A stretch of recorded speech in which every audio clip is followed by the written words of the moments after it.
I am kind of a picky guy about who I would want to invite into a community, and I don't feel bad about that. A lot of people, if you present some qualification or some attribute you expect someone to have or not have, and you're going to discriminate based on that, they'll get really pissy if they don't fit into that. That's not my problem. It's kind of like somebody demanding you have sex with them or something because otherwise you're rejecting them. It's like, no, you're going to get rejected. Most people are going to get rejected by me. I don't want them in my life, even as friends or partners or anything. And that's okay. I have that right. So do you. And so don't be insulting and upset when somebody says, I don't want you as a friend, or I don't want to know you or live with you. All right? You get to pick your housemates. You get to pick your partners. I'm going to pick who's in a community with me based on certain values. One of those interesting values is I want people to think rationally, which cuts out anybody who believes in a spiritual world pretty much. I mean, I kind of consider it a mental defect to be like that. And if you're a person like that, fine, you go do that. You've got an entire world to do that in. I don't have to have you in my house, you know. And if you're pissy about it, that just makes me dislike you more. And I'll give you another thing that I'm picky about in terms of rational thought. You can look up the Wikipedia page called List of Topics Considered to be Pseudoscience. It's a great list. Look at that list and see how many of those things you believe in. And if you believe in a bunch of them, we are not compatible. Now, I have to go through that list myself, and I have to see if I think any of them have any merit.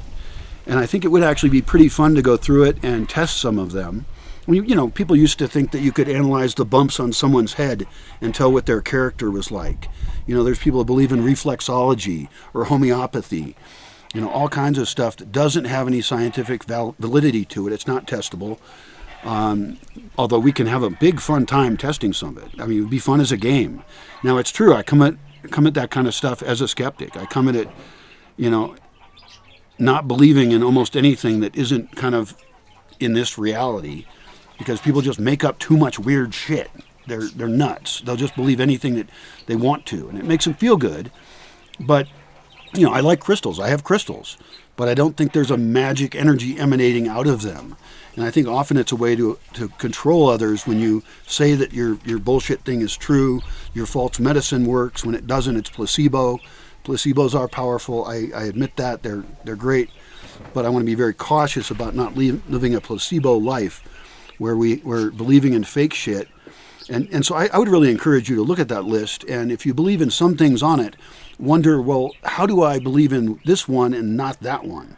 How are you making the epistemological decision?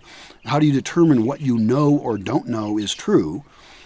And I mean, I've been tempted sometimes when somebody comes at me, which I avoid, and they say, no, this thing is really true and you have to believe it, even though there's no evidence for it whatsoever.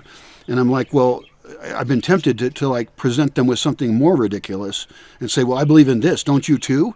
You must believe in this if you believe in that. And I want it to be outlandish enough that they say, no, that's not true. Where's your evidence for that? And I'll be like, now we're in a fun conversation. Let's start talking about evidence. And how do we know things are true or not? How do we have a shared vision of reality so that we can function together and trust each other? Because if somebody says they're hearing voices that tell them what I should do, I think they're nuts, or they're an asshole, or both.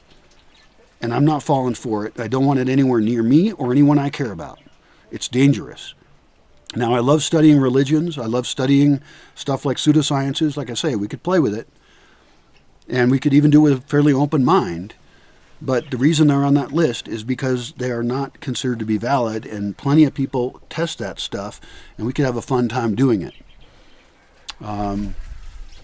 Yeah, be fun videos. Hope you look forward to those.